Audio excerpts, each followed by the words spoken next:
Gente, eu estou tão feliz que a gente está concluindo hoje a nossa série intitulada Macários.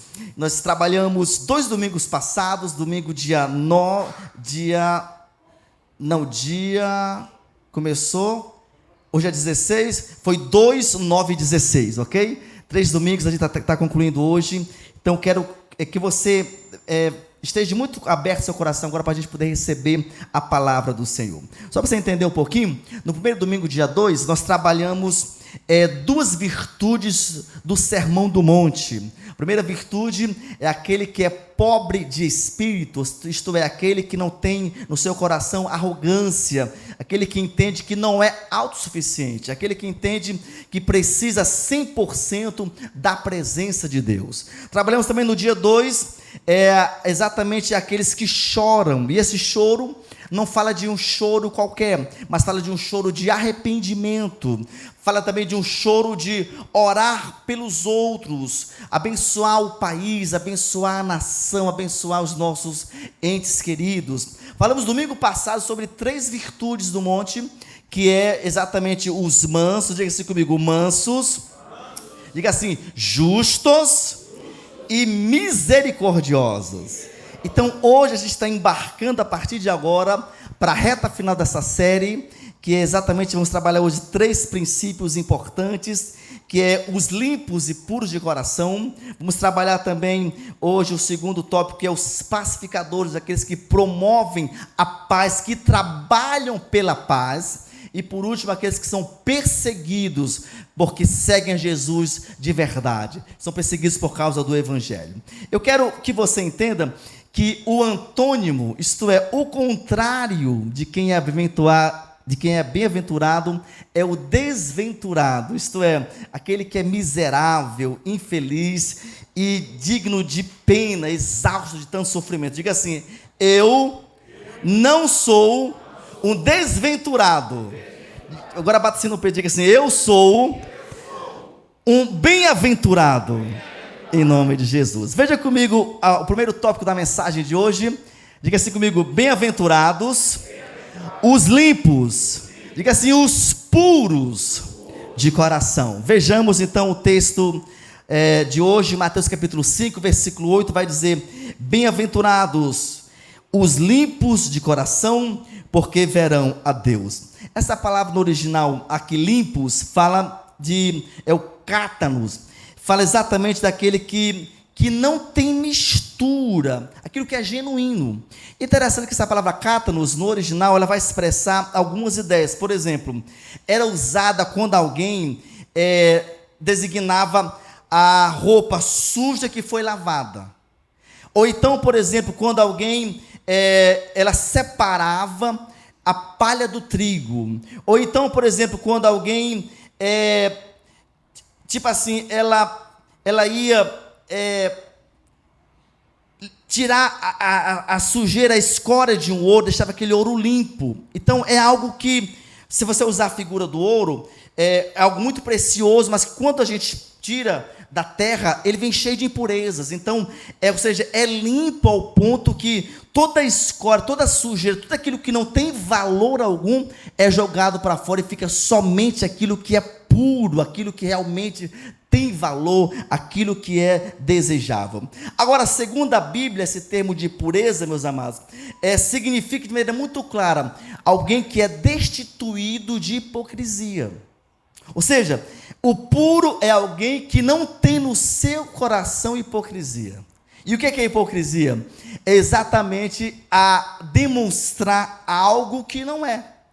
É vender uma imagem que eu não sou.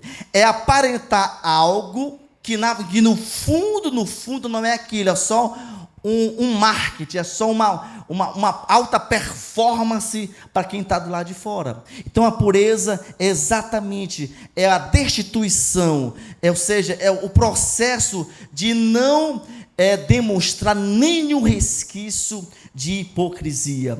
Agora, vejamos que, por exemplo, quando se fala de limpos de coração, a palavra aqui coração é exatamente cardião. O coração, nele está o quê? Os nossos afetos. No coração estão os nossos pensamentos, estão as nossas intenções. Em nossos corações estão os desejos mais profundos. Em nossos corações existem as nossas emoções. Então, isso aqui é muito legal, porque nas Escrituras, coração, ele se refere ao homem na sua personalidade como um todo. Então, o coração do Watson é como o Watson pensa, como o Watson age, como o Watson fala, quais são os sentimentos, quais são as atitudes dele. Isso é o que? A minha personalidade. Isso é, a gente tem de maneira muito macro, o que é o coração. Agora, a pergunta é, por que é importante a gente guardar o coração? Vejamos aqui no telão uma passagem de Provérbios, capítulo 4, olha só, 23. O texto diz, sobre tudo o que se deve guardar. Diga assim, guarde o seu coração. Por quê? Porque dele procede o que, gente? As fontes da vida. Observe, não é errado eu pedir assim, Deus, guarda o meu coração. Isso pode ser feito, amém ou não? Pode? Pode, mas existe uma responsabilidade na visão de Provérbios, que eu preciso decidir guardar o meu coração. Eu preciso decidir realmente vetar qualquer tipo de lixo de fora para entrar nele. Então o texto fala o seguinte, guarde o seu coração. Então não existe pureza, limpeza de coração se eu não guardá-lo, amém ou não, gente? Se você tem uma casa, na sua casa, para quem mora, por exemplo, na zona rural, eu lembro que a minha avó, ela fez ontem 94 anos, por isso que a pastora Angélica não está aqui, mas chega amanhã de manhã, talvez chega por aqui já, e lá, nos ventos, se a porta ficar aberta, o vento varre o quintal e entra o quê? Sujeira na casa. Então, o dono precisa fechar as portas para que a sujeira não entre. Você está me entendendo aqui? Diga assim, Jesus me deu o meu coração. Diga assim, eu preciso e eu vou guardá-lo. Isso é algo muito importante. Agora, vejamos que em Mateus capítulo 15, versículo 19, Jesus disse o seguinte, porque do coração procedem o que, minha gente? Maus desígnios, olha só, homicídios, adultérios, prostituição, furtos, falsos testemunhos, blasfêmias. Tudo isso, todo esse lixo, todos esses pecados, todos eles, estas atrocidades terríveis, todas são oriundas do nosso coração. Você já ouviu alguém falando o seguinte, olha, siga o seu coração? Alguém já viu essa versão? Olha, se você está com alguma dúvida, siga o coração. É algo totalmente o quê? Antibíblico.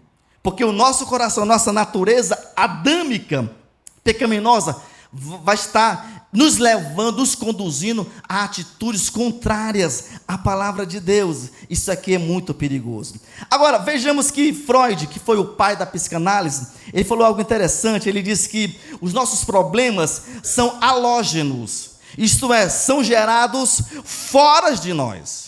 Jesus pensou o contrário. Jesus disse que os nossos problemas são autógenos, ou seja, são gerados dentro de nós. Quando a gente vai para a visão aqui de Mateus, que nós lemos agora, 15, 19, é dentro desse coração que é gerado todos os tipos de pecados. Nós lemos aqui agora, então não é algo que vem de lá para cá, só vai para fora porque já está aqui dentro de nós. Então diga assim, Espírito Santo, me ajude a guardar o meu coração. Vejamos Salmo capítulo 24, versículos 3 e 4.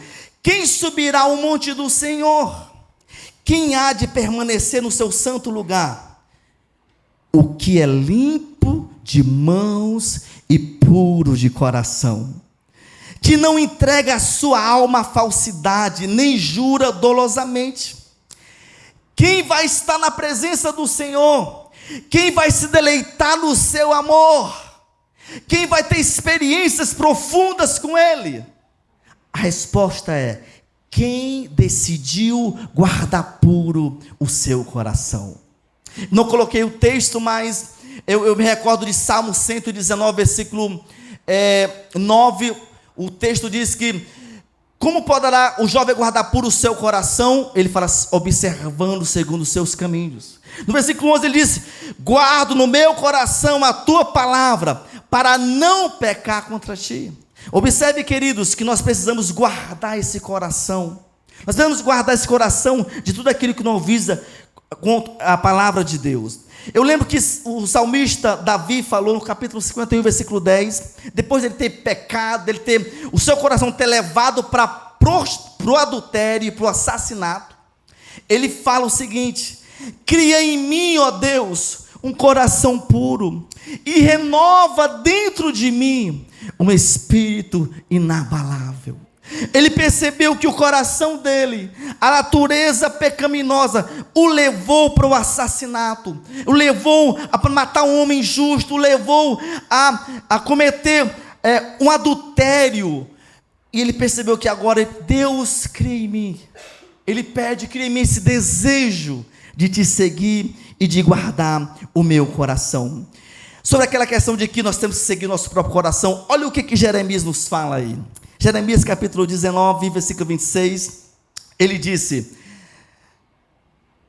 Jeremias 17, 9, diz o seguinte: enganoso é o coração, mais do que todas as coisas, desesperadamente corrupto, quem o conhecerá? Então, essa é a resposta mais, talvez, concreta, que o porquê eu não devo seguir o meu coração. Porque esse meu coraçãozinho, ele é enganoso. Esse meu coração, ele é desesperadamente corrupto. O que ele quer? Ele quer o mal. Paulo falou o seguinte: olha, aquilo que eu quero fazer, eu não faço. E o que eu não faço, e aquilo que eu quero, eu não consigo fazer. Ou seja, tudo é inverso. Aquilo que eu preciso, não faço. O que não é para fazer, eu faço. Porque o coração nosso é enganoso. Agora, eu quero que você veja comigo que Jó capítulo 19, versículo 26, o que Jó falou? Depois, revestido este meu corpo da minha pele, em minha carne verei a Deus. Olha só, queridos, isso aqui é muito legal porque, em outras palavras, existe uma recompensa para quem tem o coração limpo. Existe uma recompensa. Qual é essa recompensa? Jó, nesse contexto aqui, se você for ler o versículo, todos os versículos anteriores, ele estava numa situação difícil, problemas. Versículo 25, ele disse: eu sei que o meu Redentor vivo vai se levantar. Estava no meio do caos. Mas diante do caos, ele entendeu que o seu coração precisava estar limpo. Ele falou: olha, eu sei que um dia esse meu corpo, da minha pele, em minha carne vai ver o Senhor. Ou seja, eu posso estar totalmente desfigurado, eu posso estar numa situação difícil, mas eu sei que um dia eu vou ver. E Jó manteve-se diante do caos, com seu coração limpo diante do Senhor. Então diga assim comigo: o meu coração é limpo, em nome de Jesus. Segundo ponto, para a gente poder analisar hoje, que é a nossa 7ª bem-aventurança. Diga assim comigo: bem-aventurados os pacificadores. Diga assim: os que promovem a paz. Diga assim: os que trabalham pela paz. É interessante que esse versículo aqui, que a gente vai ler agora, que é o versículo 9, algumas versões vão falar pacificadores, outros que trabalham pela paz, outros que promovem. Todos são sinônimos que equivalem exatamente a alguém que preza, que planta e que rega a paz. Vejamos o versículo 9 de Mateus 5, o texto diz: bem-aventurados os pacificadores, porque serão chamados o quê? Filhos de Deus. Quantos filhos de Deus tem aqui nessa tarde? Aleluia. Olha só, esse substantivo paz aqui, na Septuaginta. O que é a Septuaginta? A tradução do hebraico do Velho para o Novo Testamento, no grego koiné, ela aparece 280 vezes. Eu estava observando, eu tenho um livro que trata sobre concordâncias bíblicas, Nesse meu livro, essa palavra aparece 306 vezes, a palavra paz. Mas existem alguns expositores que dizem que aparece mais do que 400 vezes. Ou seja, são centenas de vezes que aparece a palavra paz na Bíblia, tanto no Antigo quanto no Novo Testamento. Agora veja comigo no telão, por favor, a palavra grega aqui para pacificadores é eironopoioi. E tem a ideia de que é a junção de duas palavras, que é a palavra eirene, que é a palavra paz aqui no original, e também a palavra poioi, que é exatamente o que? Aquele que faz, que produz, que cria. Então, o pacificador, em outras palavras, ele faz a paz, ele cria, ele produz a paz. Ele chega num lugar que está conturbado, e ele consegue o quê? Controlar as coisas. Você tem na sua família algum pacificador? Sério, quem tem, levanta a mão aqui, por favor. Eu tenho pessoas próximas de mim, parentes, que são pacificadores. A gente às vezes está numa situação difícil, e essa pessoa tem uma graça de fazer pontes. Ela não levanta muros, ela faz pontes. Ela vê uma problematização, ela começa a arrumar de um lado, do outro, ela conversa, ela tenta criar mecanismos para poder facilitar o entendimento. Isso é o quê? É uma bem-aventurança. Essa deve ser a nossa atitude como servo de Deus. Quando a gente olha para a história, as guerras mundiais que nós já tivemos, tanto a primeira quanto a segunda, essas guerras, elas mataram mais do que 100 milhões de pessoas. É muita gente, ok? 100 milhões é muita gente. E interessante que depois da Primeira Guerra Mundial, logo criaram a ONU, que é exatamente uma organização que tenta mediar conflitos do mundo, mas a ONU não consegue, na sua totalidade, gerir, pacificar as intempéries dos países. Por quê? Porque não é uma organização que traz a paz. A paz vem de quem? Diga assim: a paz vem de Jesus no meu coração. Então, olha só, nós vivemos hoje, meus amados, infelizmente, em guerras étnicas. A gente vive hoje, por exemplo, em guerras tribais, religiosas. Existem, quando a gente fala guerras tribais, são classes da sociedade brigando por coisas distintas. Nós temos crises religiosas, onde igrejas perseguem igrejas, onde religião persegue religião, e o mundo está ancorado no caos. E a palavra de Deus para a gente nessa tarde é que nós devemos ser pacificadores. Diga assim: eu sou um pacificador. Agora, o pacificador, queridos, é aquele que é chamado para resolver conflitos. Obviamente que existem conflitos de uma grande magnitude que eu não tenho condições para resolver. Existem conflitos, por exemplo, na esfera governamental, que só os governantes, sejam eles executivos, legislativos ou então judiciário, vão resolver. Mas existem conflitos que eu tenho que resolver. Existem conflitos, por exemplo, entre um pai e um filho, que não é Deus que vai resolver. Existem conflitos entre a esposa e o marido, que não é o pastor que deve resolver. Eu preciso chamar a responsabilidade, e eu preciso, na minha esfera de atuação, saber que eu posso ser um agente de paz. Quem está comigo aqui? Amém? Agora olha só, o homem está em guerra, meus irmãos, com Deus. O homem está em guerra consigo mesmo. O homem está em guerra com o próximo. O homem está em guerra contra a natureza.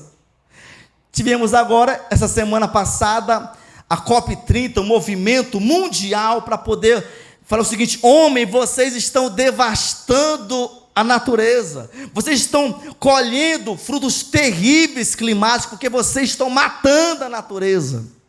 E a gente vê, por exemplo, os países capitalistas falando o seguinte: olha, nos dê mais tempo. Vamos colocar esse programa num tempo para a gente poder se organizar. Existem brigas de todas as áreas, onde alguém quer algo e outro quer outra coisa. Isso não gera nas pessoas o quê? A paz que é preciso. Eu gosto muito do que um grande expositor da Bíblia, que morreu há pouco tempo agora, John MacArthur, ele disse que o seguinte, que as escrituras começam com paz lá no jardim do Éden, e terminam, segundo ele, com paz na eternidade. Ele falou que o homem interrompeu essa paz no Éden como? quando esse homem pecou, quando esse homem quebrou a palavra que Deus tinha dado para ele.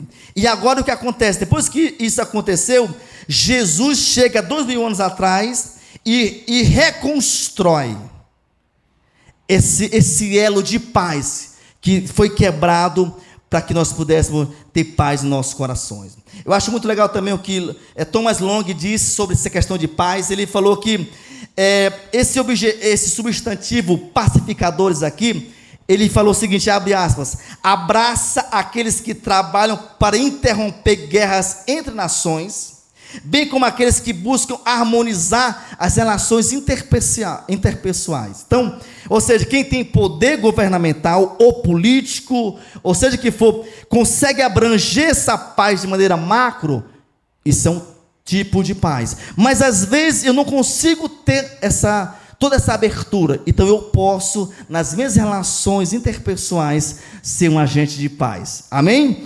Eu achei muito legal também o que Morris falou sobre paz. Ele disse que a paz aqui é aquelas pessoas que cessam hostilidades e reconciliam os briguentos.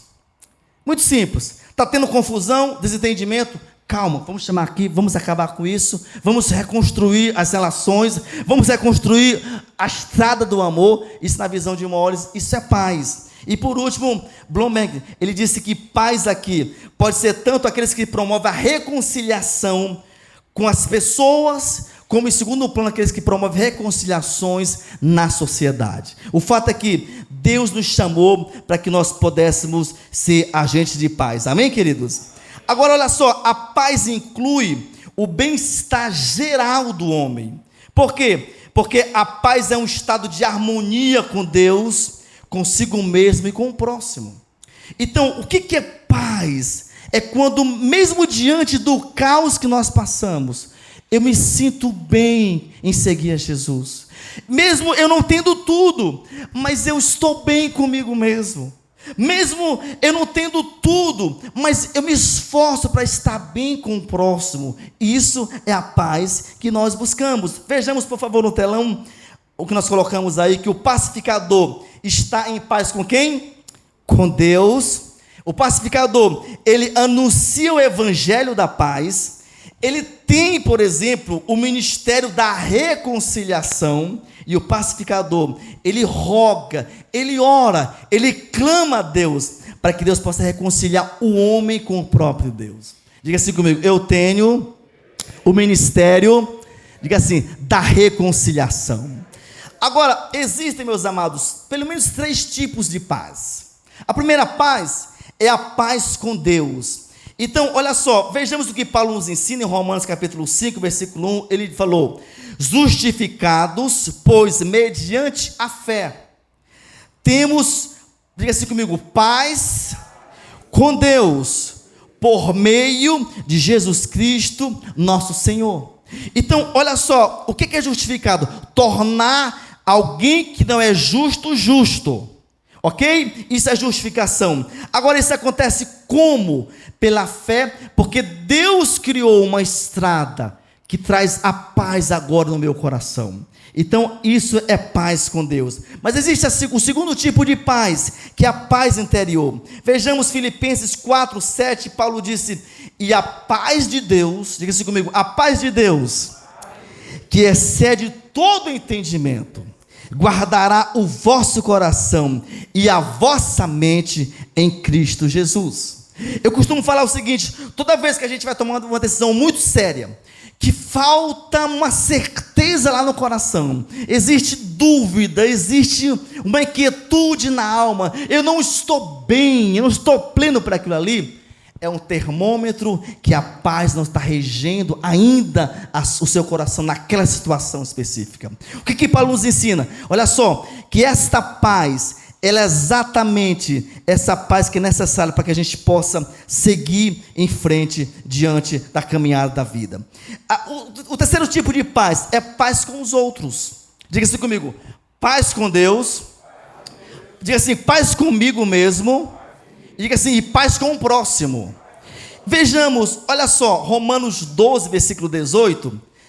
Paulo diz à igreja de Roma, se possível, Partícula condicional. Se. Quanto, diga-se comigo, quanto depender de vós, tende paz com todos os homens. Isso aqui é muito legal, eu falo muito sobre esse versículo no meu livro 70 vezes 7. E aqui é muito forte, porque existem pessoas, por isso que ele fala se possível, porque existem pessoas que não querem ter paz com a gente, sim ou não? Não querem, ele quer travar uma guerra infindável. Mas o que Paulo ensina? Olha, se depender de você, se for só o seu lado da história, você precisa ter paz com todos os homens. Então, olha só, a paz com o outro vai passar por isso. Eu não posso ter nenhum tipo de inimizade com ninguém. Eu não posso ter nenhum tipo de restrição de sentar à mesa com alguém. Faça uma análise sua agora, muito, muito sincera. Você consegue sentar com toda pessoa hoje à mesa e conversar? Qualquer pessoa no mundo? Ou existe alguém que gera uma inquietude na sua alma, tipo assim, poxa, aquela pessoa, eu não gosto dela.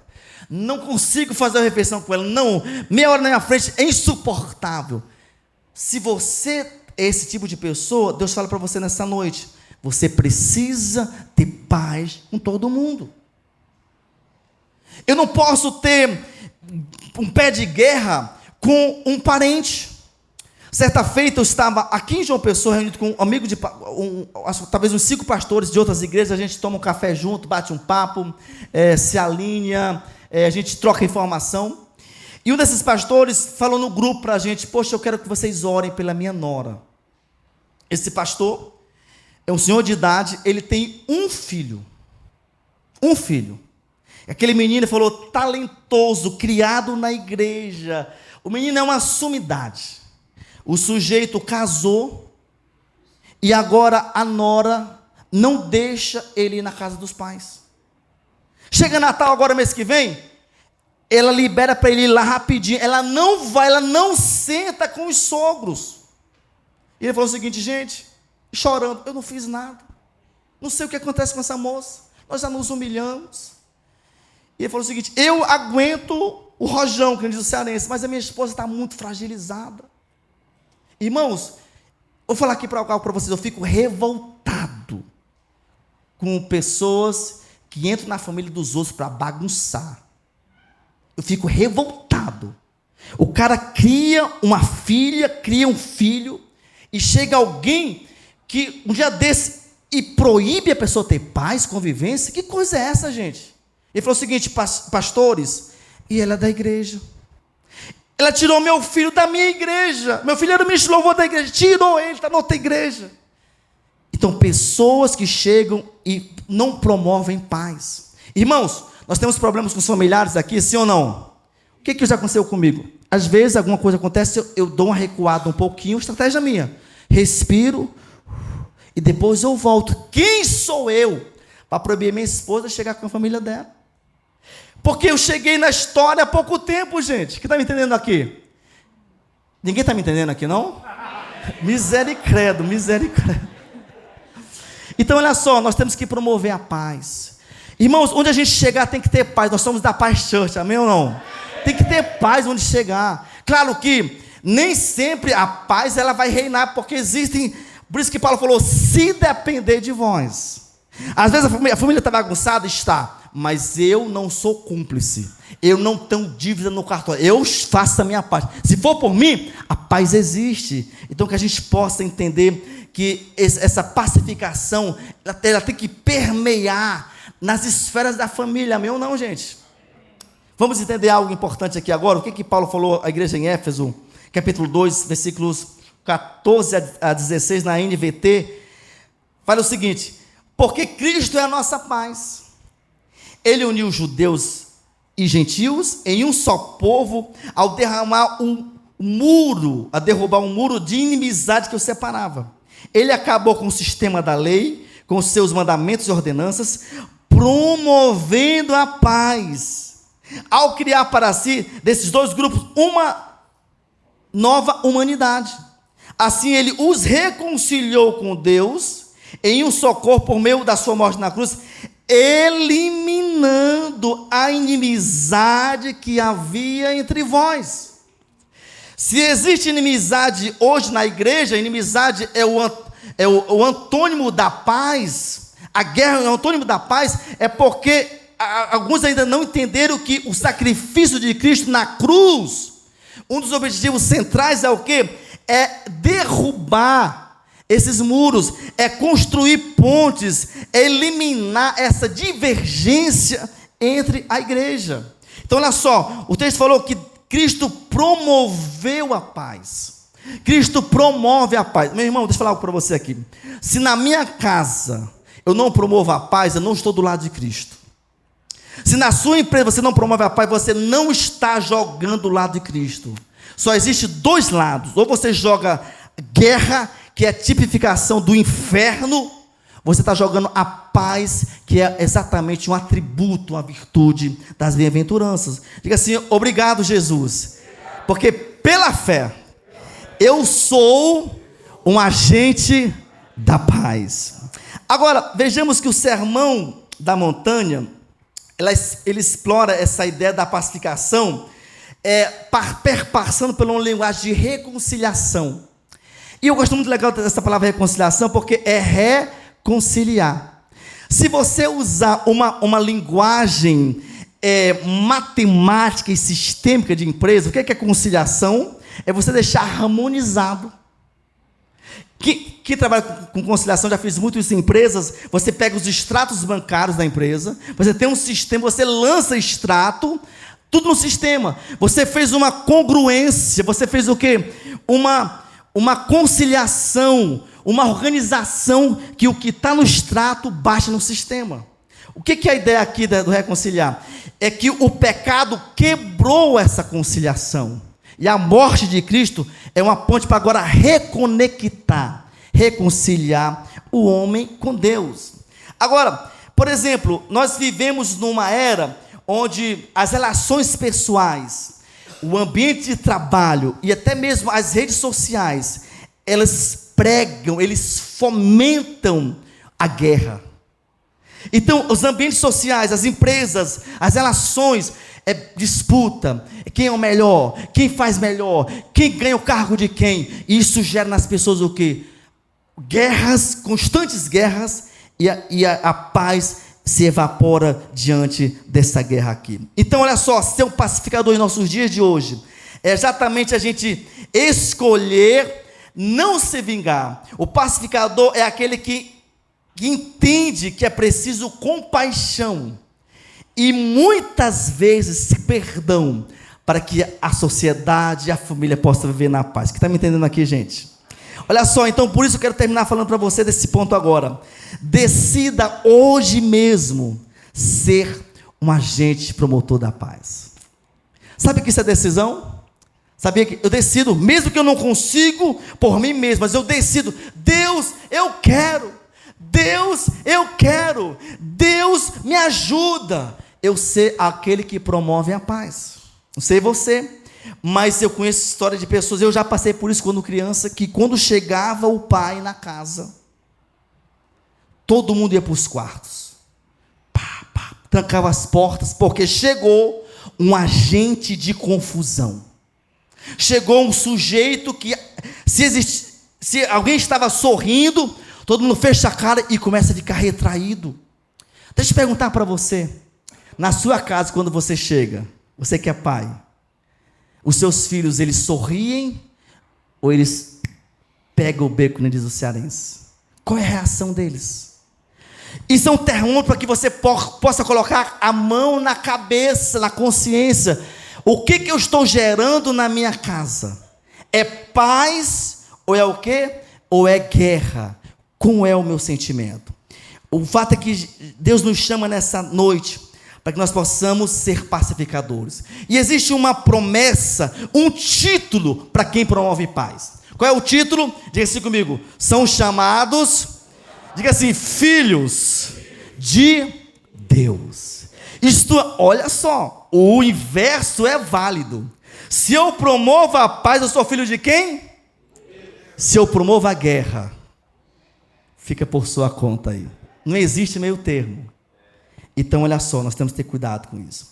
E a última bem-aventurança, a oitava e a terceira de hoje. A oitava da série e a terceira de hoje. Diga assim comigo: bem-aventurados os perseguidos por causa do Evangelho. Eu nasci na igreja, mas existem talvez irmãos aqui nessa noite, quem está acompanhando pelo YouTube, que talvez quando receberam Jesus, os seus parentes te criticaram. Seus parentes xingaram você. Os seus parentes falaram: olha, é besta. Olha, passou para a lei não sei de quê. Você sofreu perseguição. Talvez existem pessoas aqui.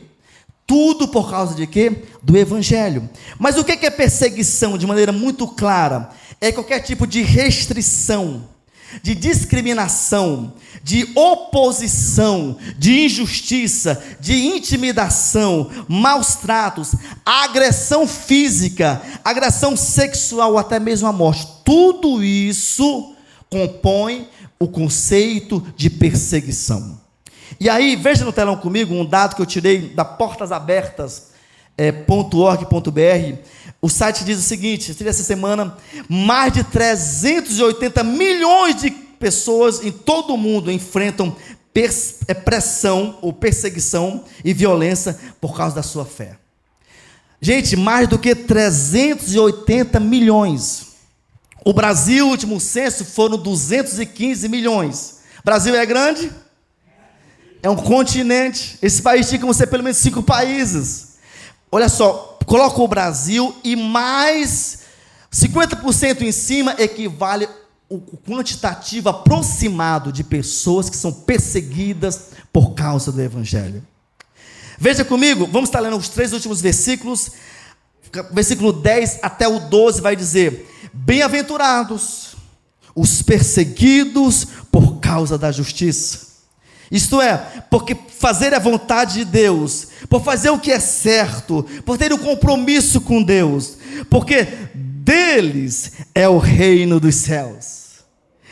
O versículo 11 vai dizer: bem-aventurados sois quando por minha causa vos injuriarem e vos perseguirem e mentindo disserem todo o mal contra vós. Versículo 12: regozijai-vos e exultai-vos, porque grande é o vosso galardão nos céus, porque assim perseguiram os profetas que viveram antes de vocês.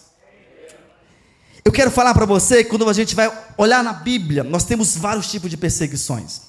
Quando você vê a história de Jacó sendo perseguido, caluniado por Labão, o seu sogro. Você vê a história, por exemplo, do Êxodo, os hebreus querendo ser libertos lá da escravidão egípcia, e o faraó perseguindo, judiando, maltratando, perseguição. Você vê José, filho de Jacó, perseguido pelos irmãos, depois perseguido pela esposa do patrão, perseguição. Você vê, por exemplo, a história de Mordecai, o tio da rainha Esther.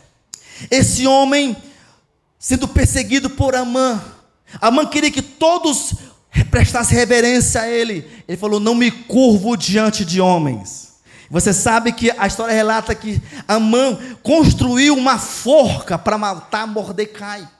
E Deus o livrou. Isso é perseguição. Quem está comigo aqui?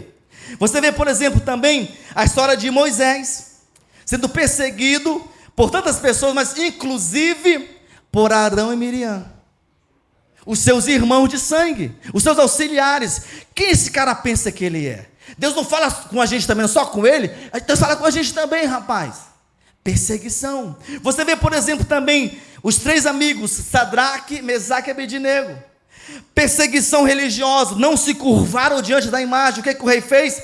Esquenta 7 vezes mais aí, ao ponto que só ao jogarem os 3 amigos, só o calor matou os soldados.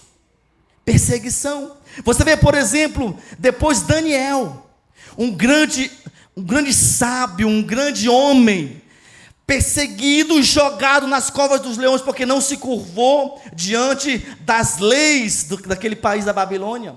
Você vê, por exemplo, também Jeremias, jogado na cisterna. Um grande profeta, 40 anos de ministério profético em Israel. Agora jogado no poço, jogado lá. Perseguição religiosa. Você vê João Batista, aquele que fez a ponte entre o Velho e o Novo Testamento, aquele que linkou os dois testamentos.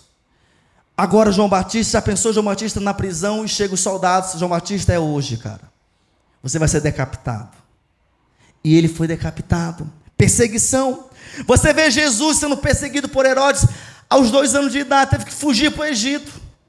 Você vê Jesus sendo perseguido constantemente por fariseus, saduceus, escribas, religiosos, perseguindo ele, querendo colocar sobre ele contradições, testando ele, perseguição religiosa. Você vê Paulo, no capítulo 14 do Atos, o texto vai dizer que Paulo apanhou tanto, colocaram o Paulo e deram tanta pedrada nele que ele ficou jogado como morto. Você vê Paulo e Silas pegaram uma pisa tão grande e foram jogados na prisão. Lá estavam os homens lá cantando, adorando. Irmãos, nós vivemos o evangelho light. É light demais hoje. Hoje se alguém fala para a gente, olha, crente fanático, a gente já fica triste. Ai, estou sendo perseguido. Nós não somos perseguidos não, meus irmãos. Nós estamos longe disso.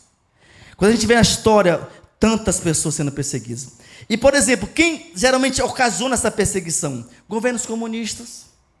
Por exemplo, a própria religião. Se você não sabe, no islamismo, ninguém sai do Islã. Se sair, é morte.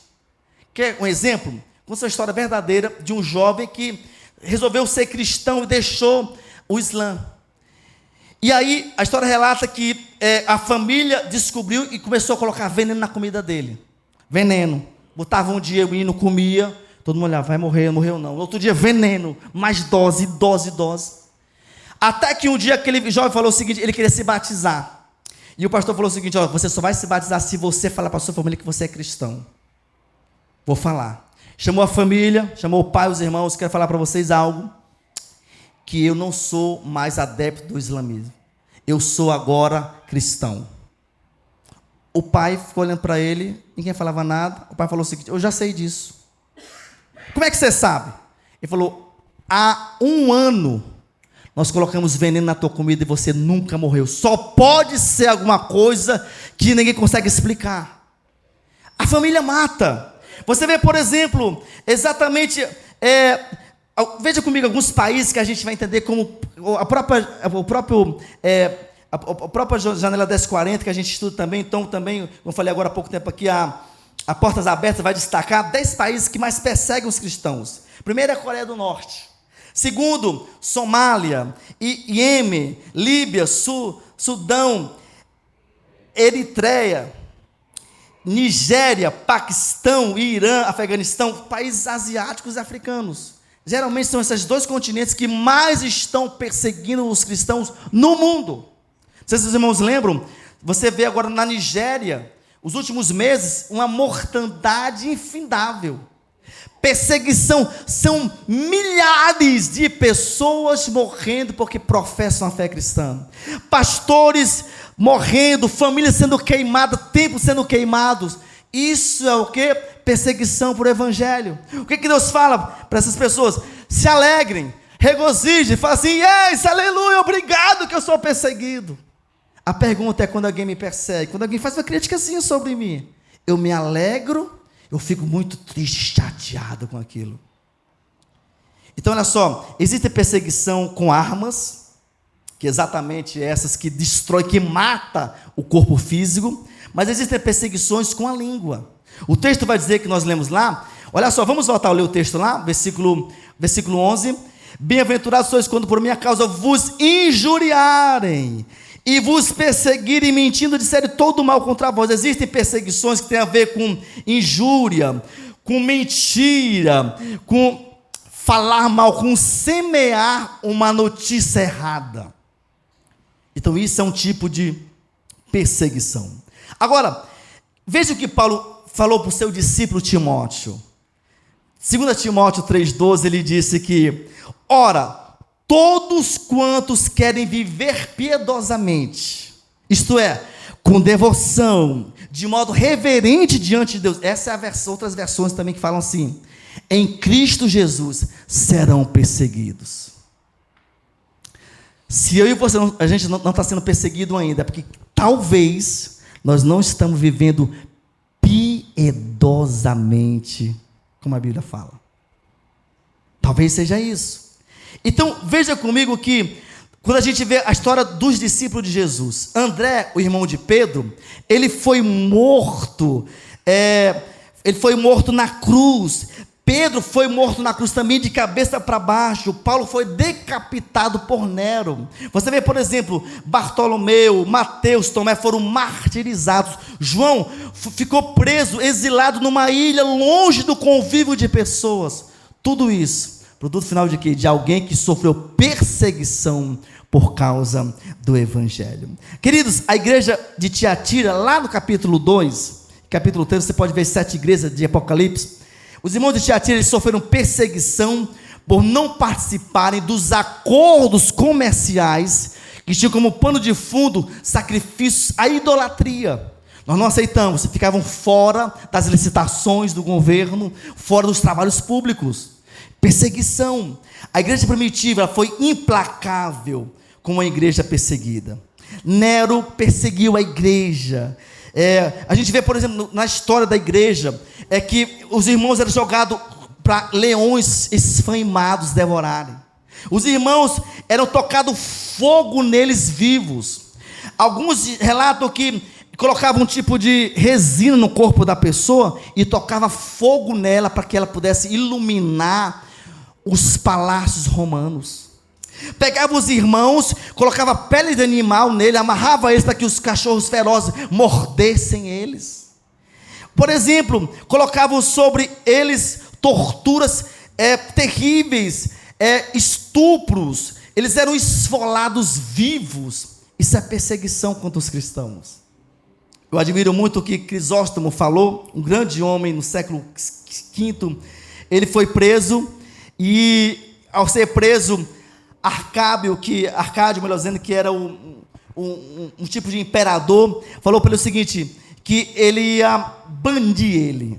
Ele falou, respondendo, abre aspas, majestade, não podes me banir, pois o mundo é a casa do meu pai. E aí, Arcádio falou de novo, ele disse o seguinte, então eu vou confiscar os seus bens. Crisóstomo falou, majestade, isso não é possível, porque os meus tesouros estão no céu. Ele falou o seguinte, então eu vou afastar você dos seus amigos. Ele falou o seguinte, majestade, você não pode me afastar, porque eu tenho o meu melhor amigo, que é Jesus. Ele falou o seguinte, Jesus disse, eu nunca te deixarei, jamais te abandonarei. A história relata que esse homem foi morto pelo Evangelho. Ele não abriu mão da coisa séria. Versículo 12, para a gente finalizar, o texto disse que regozijai-vos e exultai, porque grande é o vosso galardão nos céus. Quando você for perseguido pelo Evangelho, ok? O texto fala pelo Evangelho. Muita gente é perseguida porque faz coisa errada, então é um produto final do seu desacerto na vida. Mas se eu estou certo, quando isso acontece, você tem que se alegrar, porque houve perseguição no passado.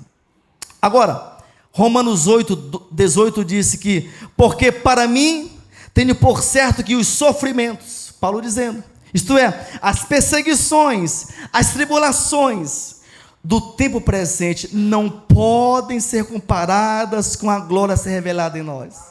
O que ele falou? Não se preocupa, está sendo perseguido? Calma, isso é muito ínfimo, isso é muito pequeno, diante da grandeza, da eternidade com Cristo.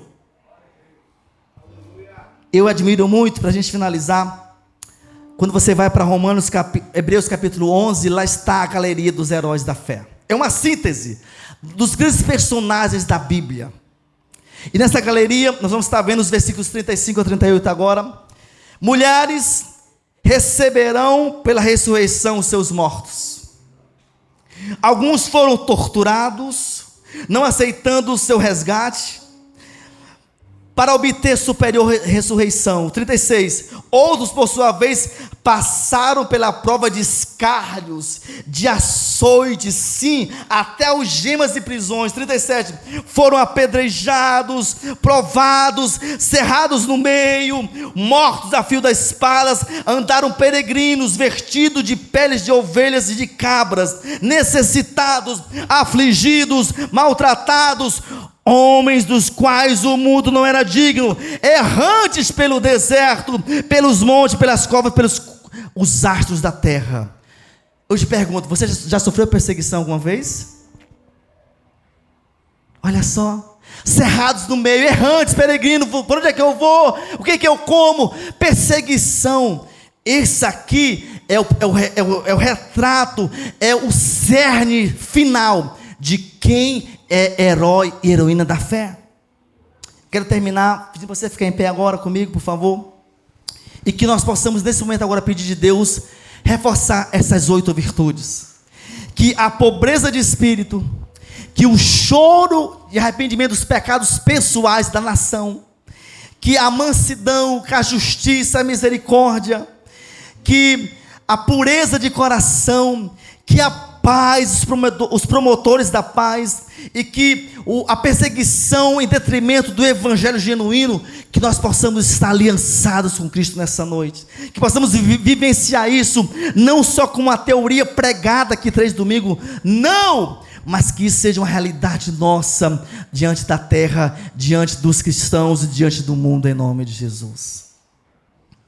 Talvez você precisa nessa noite de um desses 3 pontos, talvez um deles está faltando em você, e a nossa ideia nunca é pregar para falar de alguém que eu não conheço você, mas a nossa ideia é expor as sagradas letras, e que essas sagradas letras possam nos lavar e nos moldar. Peça agora, diga assim: Espírito Santo, me ajude a ser limpo do coração. Peça agora: Espírito Santo, me ajude a ser um agente de paz, que onde eu chegar, se existe guerra, vai ser cessada, porque vai existir um ambiente de paz, um ambiente amistoso, um ambiente familiar, e que você possa, Espírito Santo, eu estou disponível a ser perseguido pelo Evangelho.